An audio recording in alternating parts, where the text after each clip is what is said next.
घरे थिबा मात्र गोटे कप अटारे आज आम बनई नवा सकाळर जलखिया जहाँ पूरापूरी नरम रहिबो। आपण माने देखि पारुथिबे आउ हेल्दी मध्य रहिबो। पिल्लांको टिफिन बॉक्स रे देई परिबे नले जलखिया आकार रे बनईकी खाई परिबे। बहुत स्वादिष्ट लागि थाए।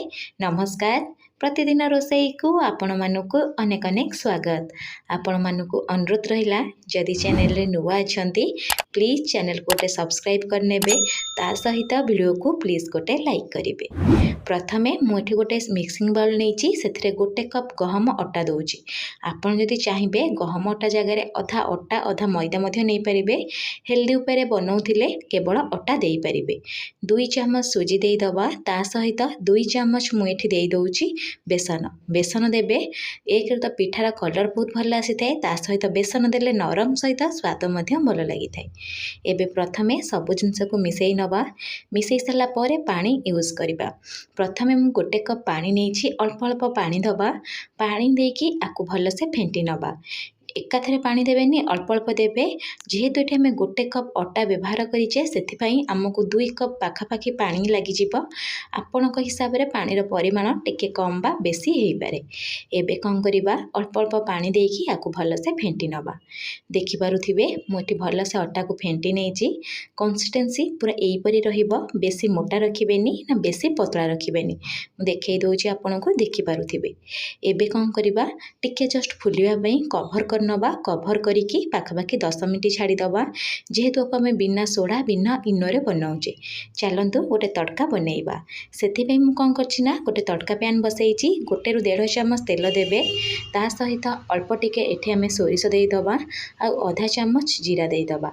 एतिक जिनस भलसे फुटीगला परे मुझे काटिकी 2टी कंचा लंका को फाइनली चॉप कर नहीं कंचा लंका दे दूची। ता सहित गोटे टमाट को मध्य पूरा फाइनली चॉप करी टमाट को मध्य दे दूची।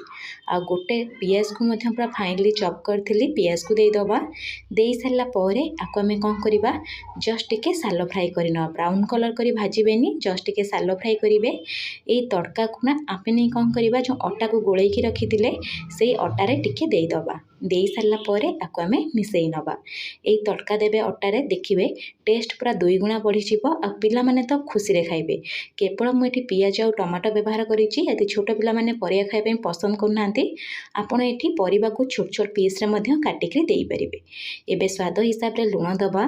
ता सहित धनिया पत्र मुझे काटिकी यूज करी आ आधा चामच भजा जीरा लंकार गुंड देइछि। आपण जदि राग पसंद नुहे आपण भजा जीरा लंकार गुंड को स्किप करि परिबे। एबे सबु जिनस को प्रथमे टिके मिसई नेबे। मिसई सारा पर चलतु एबे में कौन करबा बनइबा। एबे कौन करबा, फ्लेम को मीडियम रखिबा। मीडियम फ्लेम रे पैन को बसइबा। जो पैन रे मु छुंक बनइथिली सेही पैन रे बनाउची। प्रथमे अल्प टिके तेल दे देबे। जेहेतु आम प्रथम पिठाटा बनइबा टिके जस्ट अधिका तेल देबे। तेल दे सारा पर आपको भलसे टिके ग्रेस कर नेबे। एबे कौन करिवे, 2 डंकी देबे। आपण जदि अधिका दरकार हबो ताले अधिका देई परिबे। आपणक पिठार साइज उपरे डिपेंड करे। आ कवर करिकी लो फ्लेम रे पाखापाखि 3 ରୁ 4 मिनिट छाड़ी देबे। 3 ରୁ 4 मिनिट पर देखिए पूरापूरी बढ़िया से एमती ऊपर सुखला टाइप हो। आपड़ कौन करें ना केयरफुली आपको उल्टै नेबे। आउ तलपट देखंतु केते सुंदर से पूरा ब्राउन कलर आसी। एबे मु टिके उल्टै नउची। एई प्रोसेस रे 1 मिनिट एमती छाड़ी देबे। 1 मिनिट पर आपको केयरफुली प्लेट को काढ़ी नेबे। देखि पारुथिबे एई प्रोसेस रे मु सब पिठा को बनई नैछि। और केते सुंदर बनिछि और केते बढ़िया से कलर मध्य आसी। आपण माने गोटे थर एई उपाय रे जलखिया बनांतु। केमिति बनिला मो सहित कमेंट सेक्शन रे शेयर करंतु। धन्यवाद।